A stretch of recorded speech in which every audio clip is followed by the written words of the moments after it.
Hello guys, welcome to another video of Assam Geography. Thumbnail দেখাৰ দৰে আমি অতি কম সময়ৰ ভিতৰত ৰেপিড স্পীডত আসাম জিওগ্ৰাফিৰ বহু কেইটা এমসিকিউ প্ৰশ্ন আলোচনা কৰাৰ চেষ্টা কৰিম। সো ভিডিওটো লাষ্টলৈ চাব আৰু আপুনি নিজকে টেষ্ট কৰক যে আপোনাৰ প্ৰিপাৰেচন কোনটো লেভেলত হৈ আছে। যদি আপুনি আপকামিং এক্সাম যেনে Assam police ABUB written exam DME TET বা তেনে ধৰণৰ ষ্টেট লেভেল কম্পিটিটিভ এক্সামসমূহৰ বাবে নিজকে প্ৰিপেয়াৰ কৰি আছে। সো বলক কোনো ধৰণৰ উল্টা পাল্টা কথা পাতি ভিডিওটো দীঘল নকৰো আৰু অতি কম সময়ৰ ভিতৰত আজিৰ ভিডিওটো ষ্টাৰ্ট কৰি শেষ কৰো যেহেতু এক্সাম আহি পাইছে। আজিৰ ভিডিওৰ প্ৰথমটো প্ৰশ্ন আপুনি নিজৰ স্ক্ৰীনত দেখা পাইছে। প্ৰশ্নত কৈছে which department is engaged in mineral exploration in the state of Assam? অসমত খনিজ অন্বেষণৰ কামত নিয়োজিত বিভাগটো কি? অপশনসমূহ দিয়া আছে survey of India, directorate of geology and mining, directorate of economics and statistics, all of this. তো কাৰেক্ট অ্যান্সাৰটো আপুনি মনত ৰাখিব option B is the correct answer, directorate of geology and mining. পৰৱৰ্তী প্ৰশ্নটো হ'ল অসমত কিমানটা তেল শোধনাগাৰ আছে? সৰু সুৰা কিন্তু ইম্পৰ্টেণ্ট প্ৰশ্ন, যেহেতু এডিআৰই যদি ডৰিমনৰ ওপৰত প্ৰশ্ন সুধিব পাৰে আপোনাৰ আসাম পুলিচ ৰিটেন এক্সামত এনেধৰণৰ সৰু সুৰা প্ৰশ্ন নুসুধিব বুলি কি কথা আছে। প্ৰশ্নত সুধিছে how many oil refineries are there in Assam? অপশনসমূহ দিয়া আছে তাৰে কাৰেক্ট এন্সাৰটো মনত ৰাখিব অপশন এ 4টা। নেক্সট কুৱেশ্যনটো হ'ল অসমৰ সৰ্ববৃহৎ তেল শোধনাগাৰ কোনটো? নুনমাটি ৰিফাইনাৰী, ডিগবৈ ৰিফাইনাৰী নে বঙাইগাঁও ৰিফাইনাৰী? তিনিটা অপশনৰ ভিতৰত কাৰেক্ট এন্সাৰটো আপুনি মনত ৰাখিব অপশন বি ডিগবৈ ৰিফাইনাৰী। পৰৱৰ্তী প্ৰশ্নটো হ'ল কোন চনত অসমত অইল কোম্পানী গঠন হৈছিল? অপশনসমূহ দিয়া আছে তাৰে কাৰেক্ট এন্সাৰটো মনত ৰাখিব অপশন ডি 1899 চনত। নেক্সট কুৱেশ্যনটো হ'ল The Oil India Limited was formed in which year? Oil India Limited কোন বছৰত গঠন হৈছিল?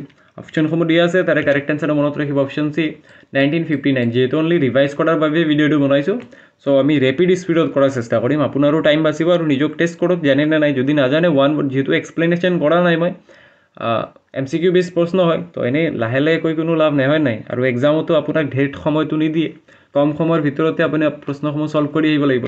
নেক্সট কুৱেশ্যনটোত সুধিছে in which of the following place of Assam natural gas is abundantly found? অসমৰ তলৰ কোন স্থানত প্ৰচুৰ পৰিমাণে প্ৰাকৃতিক গেছ পোৱা যায়? অপশ্যনসমূহ দিয়া আছে ডিগবৈ, নাহৰকটীয়া, মাকুম আৰু গেলেকী। চাৰিটা অপশ্যনৰ ভিতৰত কাৰেক্ট এন্সাৰটো হ'ল অপশ্যন বি নাহৰকটীয়াত প্ৰচুৰ পৰিমাণে প্ৰাকৃতিক গেছ পোৱা যায়। বেলেগ চেনেলতকৈ মোৰ এই চেনেলটো পৃথক এই কাৰণেই যে মই অতি কম সময়ৰ ভিতৰত বহুকেইটা কণ্টেণ্ট ইনফৰ্মেশ্যন আপোনাক আগলৈ লৈ আহোঁ। আপুনি যদি আন ইউটিউব চেনেলৰ লাইভ ছেশ্যনসমূহ চায় সিহঁতে আধা ঘণ্টা 45 মিনিটত 10টা প্ৰশ্ন কৰাব আৰু আপুনি যদি 10 মিনিট দিয়ে মোৰ এই চেনেলত 50টা প্ৰশ্ন জানিব পাৰিব। This is the difference. তো চেনেলটো নিশ্চয় ছাবস্ক্ৰাইব কৰিব এনেধৰণৰ যদি ইনফৰ্মেটিভ ভিডিঅ' আপুনি চাব বিচাৰে। প্ৰশ্নত সুধিছে মাইকা প্ৰধানতঃ তলৰ কোনটো ঠাইৰ শিলত পোৱা যায়? Mica is mainly found in the rocks of. অপশ্যনসমূহত কৈছে Hamren plateau, Jaintia hills, Meghalaya Karbi plateau নে নৰ্থ কাছাৰ হিলছ। তো চাৰিটা অপশ্যনৰ ভিতৰত কাৰেক্ট এন্সাৰটো মনত ৰাখিব মাইকা মেঘালয়ৰ কাৰ্বি মালভূমিত পোৱা যায়। নেক্সট প্ৰশ্নত সুধিছে gypsum is use in which industry? Gypsum কোন উদ্যোগত ব্যৱহাৰ কৰা হয়? অপশ্যনসমূহ দি আছে colour and dye industry, chemical and fertilizer, chemical and cement নে চিমেণ্ট এণ্ড পেইণ্টিং। কাৰেক্ট এন্সাৰটো মনত ৰাখিব চিমেণ্ট ইণ্ডাষ্ট্ৰিত জিপছাম ব্যৱহাৰ কৰা হয়। নেক্সট কুৱেশ্যনটো সুধিছে কোনবোৰ উদ্যোগত চিলেমেনাইট ব্যৱহাৰ কৰা হয়? এনচাৰটো হয়তো ইয়াত অলপ দেখা পাইছে আপুনি চিলেমেনাইট কোনটো উদ্যোগত ব্যৱহাৰ কৰা হয়। তো কাৰেক্ট এন্সাৰটো হ'ব অপশ্যন এ চিমেণ্ট। নেক্সট কুৱেশ্যনটো হ'ল in which place of Assam sillimanite is mainly found? অসমৰ কোন স্থানত প্ৰধানকৈ চিলেমেনাইট পোৱা যায়? Karbi Anglong and Nagaon, Karbi Anglong and Dima Hasao, Karbi Anglong and Golaghat. Correct এন্সাৰটো মনত ৰাখিব অপশ্যন এ কাৰ্বি আংলং আৰু নগাঁৱত চিলেমেনাইট পোৱা যায় আৰু চিলেমেনাইটৰ ব্যৱহাৰ আমি ইতিমধ্যে চালোৱে। নেক্সট কুৱেশ্যনটো হ'ল পঞ্চৰত্ন পাহাৰ অসমৰ কোন স্থানত আছে? ইজি কুৱেশ্যন হয়, কাৰেক্ট এন্সাৰ হ'ব অপশ্যন ডি গোৱালপাৰা। নেক্সট কুৱেশ্যনটো হ'ল quartz is found in which hill in Goalpara district? এইটো গোৱাপাৰা হৈ গ'ল। গোৱালপাৰা জিলাৰ কোনখন পাহাৰত কোৱাৰ্টজ পোৱা যায়? অপশ্যনসমূহ দিয়া আছে তাৰে কাৰেক্ট এন্সাৰটো মনত ৰাখিব অপশ্যন বি পঞ্চৰত্ন পাহাৰত কোৱাৰ্টজ পোৱা যায়। Quartz is widely use in which industry? আৰু কোৱাৰ্টজ কোনটো উদ্যোগত ব্যৱহাৰ কৰা হয়? Glass and ceramic, polythene in PVC, iron and rod, automobile. তো কাৰেক্ট এন্সাৰটো মনত ৰাখিব গ্লাছ এণ্ড চিৰেমিক কোম্পানীত উদ্যোগত কোৱাৰ্টজ ব্যৱহাৰ কৰা হয়। পৰৱৰ্তী প্ৰশ্ন হ'ল quartz and feldspar is founded? Quartz আৰু ফেল্ডস্পাৰ পোৱা যায় হাহিম, হাওৰা, উত্তৰ কাছাৰ পাহাৰ নে কাৰ্বি আংলং? তো কাৰেক্ট এন্সাৰটো মনত ৰাখিব হাহিমত। পৰৱৰ্তী প্ৰশ্নটো হ'ল মাইকা কি উদ্যোগত বহুলভাৱে ব্যৱহাৰ কৰা হয়? Glass industry, ceramic and glass industry, electrical insulator and electronic industry, fibre industry. মাইকাৰ ব্যৱহাৰ অপশ্যন চি বৈদ্যুতিক ইনচুলেটৰ আৰু ইলেক্ট্ৰনিক উদ্যোগত মাইকাৰ ব্যৱহাৰ কৰা হয়।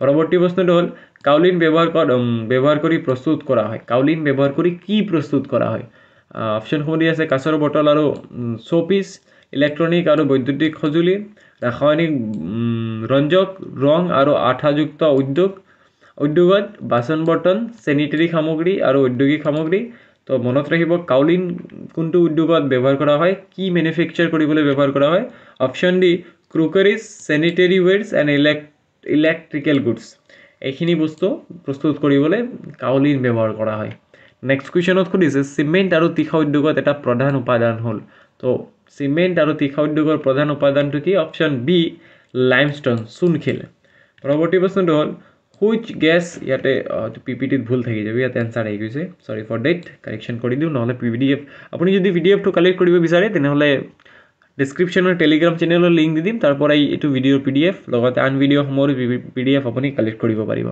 যদি চেনেলটো এতিয়াও ছাবস্ক্ৰাইব কৰা নাই কাইণ্ডলি ছাবস্ক্ৰাইব কৰিব 1K ছাবস্ক্ৰাইব হ'বলৈ বহুত বাৰ চাই আছোঁ যেহেতু নতুন চেনেল হয় আপোনালোকে ছাবস্ক্ৰাইব কৰিলে ভাল লাগে ইন চিমেণ্ট এণ্ড ষ্টিল এইটো কৰিলোঁ ন আমি which gas is called as fossil gas as well as clean fuel কোনবিধ গেছক জীৱাশ্ম গেছৰ লগতে পৰিষ্কাৰ ইন্ধন বুলি কোৱা হয় বায়োগেছ নেচাৰেল গেছ নে কুকিং গেছ নে বোথ এবি তো কাৰেক্ট এনচাৰ মনত ৰাখিব অপশ্যন বি নেচাৰেল গেছক fossil gas plus clean fuel বুলিও কোৱা হয় নেক্সট কুৱেশ্যনটো হ'ল which one of the following statement is not true প্ৰশ্নত সুধিছে নট ট্ৰু দেই ট্ৰু বুলি সোধা নাই এবাউট চনবিল লেকৰ বিষয়ে তলৰ কোনটো ভুল বুলি প্ৰশ্নত